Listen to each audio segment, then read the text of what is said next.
Hello again. Today I'm going to be going over the TMEA Region 20 Philharmonic Orchestra scales.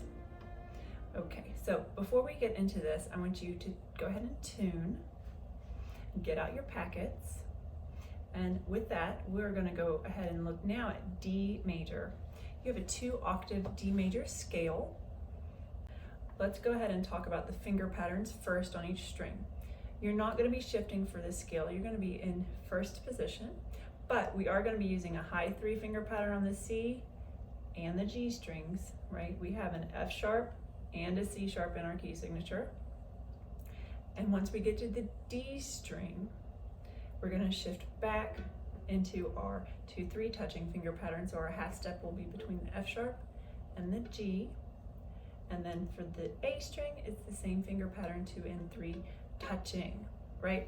So when you're practicing your scales, your first priority should be intonation, followed closely behind by your sound. Now, what do I mean by sound is the quality of tone that you're producing, not necessarily whether or not you're playing in tune or how loud or soft you're playing, but the general tone, right? So if I play like, that's not a very good sound. It was in tune, but it wasn't a good sound, right? We want to have a good sound, right? So always playing with a beautiful sound and in tune are our top priorities or our top focuses when we're practicing scales. Let's actually play the D scale together. And I'm going to put my metronome down on 60. And we're going to play these as half notes first, and then we'll play it as the rhythm that you have on your page. 1, 1, 2, here we go.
Okay, now let's try it as it's printed on the page now. And we're still going to have our metronome set to 60 beats per minute. Notice where you have your eighth notes slurred in this, okay? And be thinking about that while you're playing it so that it's not a surprise. Every time you play a D, so first finger C string, open D on the D string, and third finger on the A string. The next beat, those 2 eighth notes are going to be slurred. So remember that. 1 and 2 and here we go.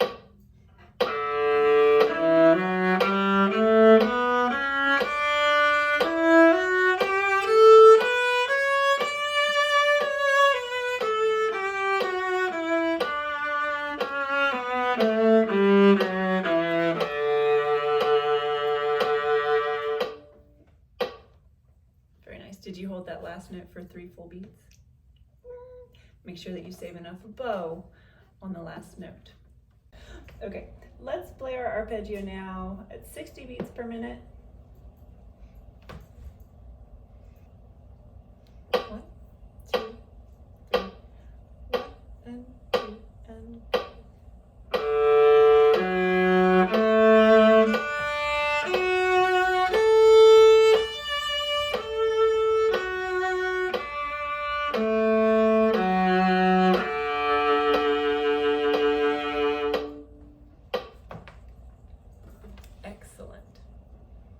Now let's look at G major. This is another 2-octave scale.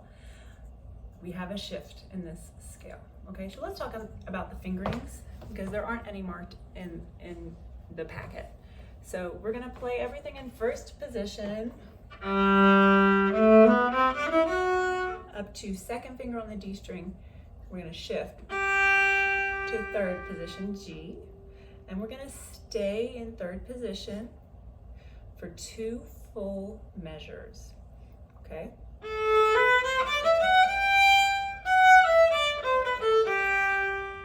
We're gonna play G with our first finger.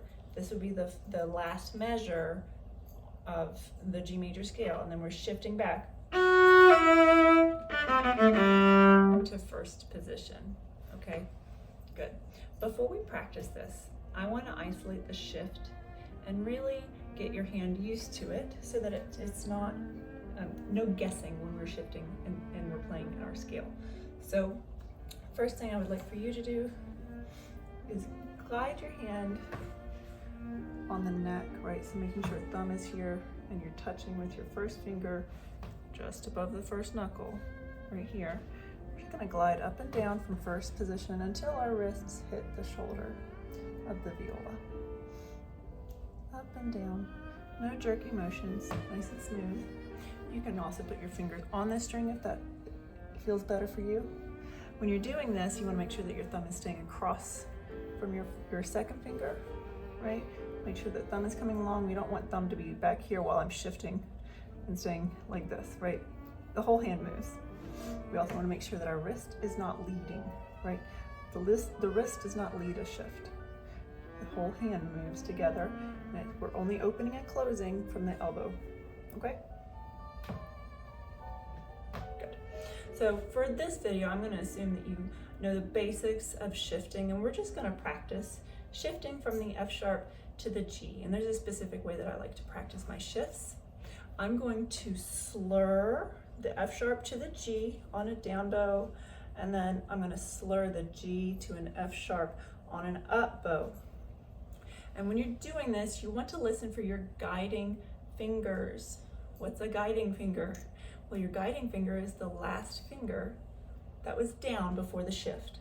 So going up, my guiding finger would be an F, my second finger F sharp.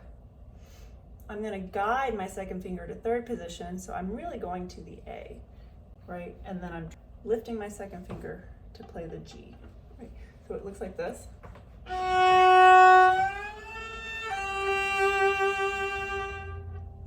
One more time. My guiding finger is going to lift and release from the string, shift up to the A, and only play the G. On the way back down though, my guiding finger will be my first finger, because that's the finger that was last down before the shift. Going from G, my first finger is gonna guide back to first position, to the E, and then I play the F sharp. One more time, the G on the way down. First finger leads the shift, release the hand from the fingerboard so that you're barely touching. You should feel a string tickle your finger.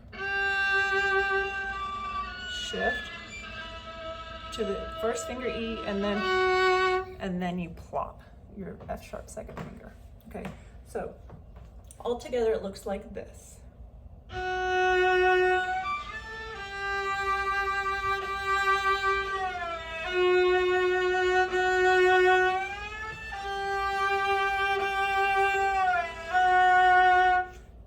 Try that with me. So we're gonna go ready and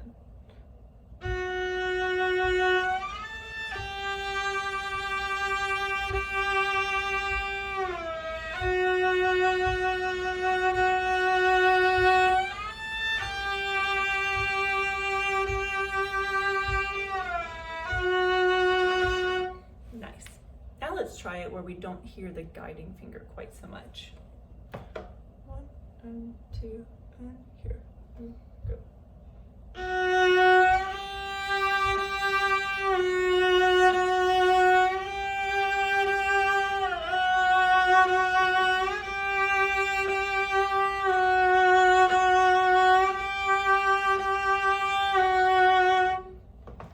Okay, and with hand for shifting, and we are ready to play G major. Let's play this as half notes, and then we'll go back and do it as written.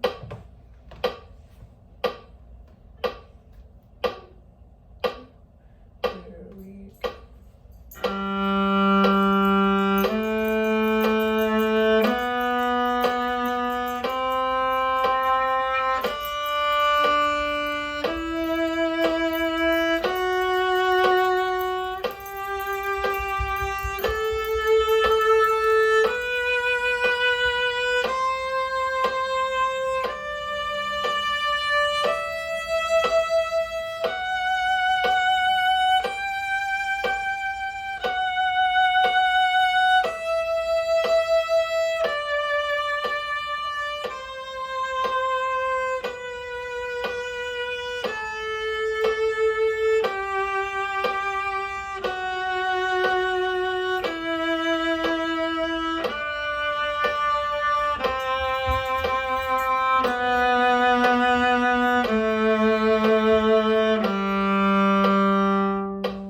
Let's play it as written now.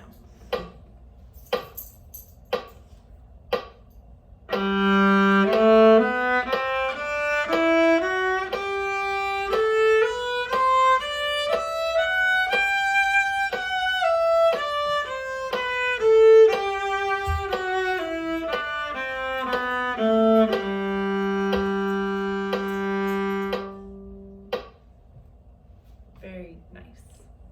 Let's look at the arpeggio now. We are going to shift in the same spot as the scale. So the G, you're going to play with your first finger. So it looks open, 2,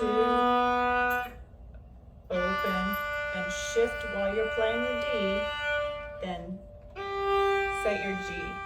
It's also a good exercise to play D and find where the G is. Shift, and see how accurate you're being. You can also test yourself with the open G to see if it's in tune. Okay, let's play it. We're finally getting rain.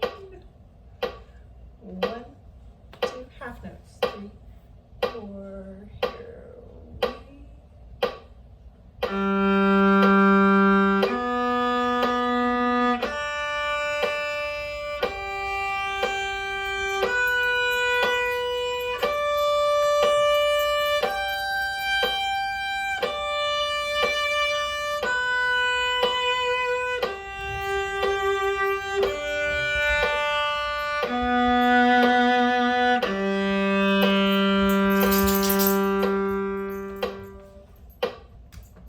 let's play it as quarter notes.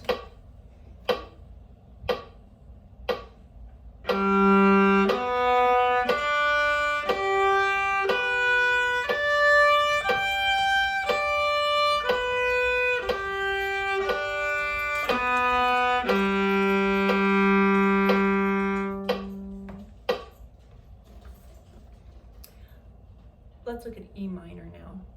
For many of you, this is probably your first minor scale. Okay, so if you would like to know a little bit more about minor scales and their different versions, there are 3 of them. You can look here, but we're just going to be focusing on the melodic minor. Let's take a look at our notes. So we start with E, then we have high 3 F sharp, 4th finger G. Now normally I would like for you to play an open string, but because we're slurring these notes and because it's a half step, I would recommend you use 4th finger following the F sharp on the C string. Okay, so like that. And then we have A. We have a whole step pattern here, so no half steps on the G string on the way up. Right, and then we're back to E. Open A is good. C sharp, D sharp. Now when you get to the top, you're gonna have to, while you're playing the E, Your third finger is gonna have to move back, right? You were just playing a D sharp. Now you have to play a D natural. And your second finger also needs to move back, okay? And on the way back down, you'll notice that we no longer have D sharps or C sharps. Okay, let's play this as half notes.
Let's play it as written now.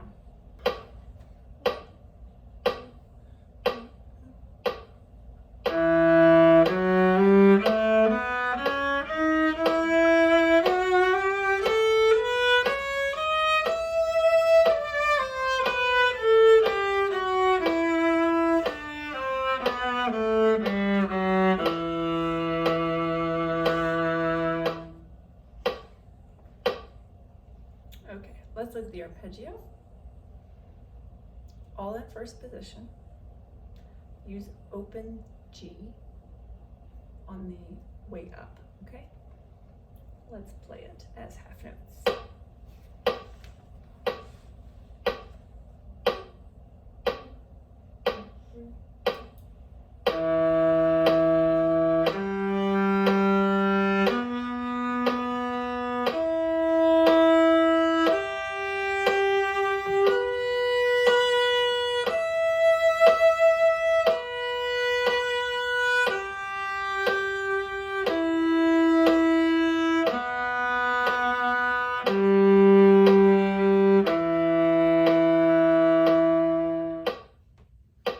Now let's play this quarter notes.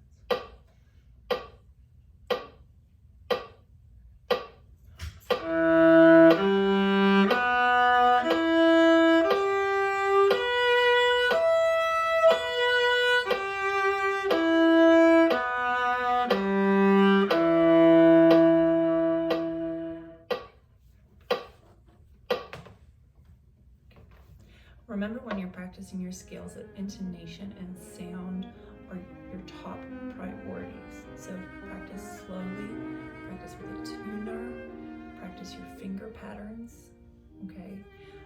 Always use a metronome when you're practicing your scales to help develop a good solid internal pulse. And happy practicing.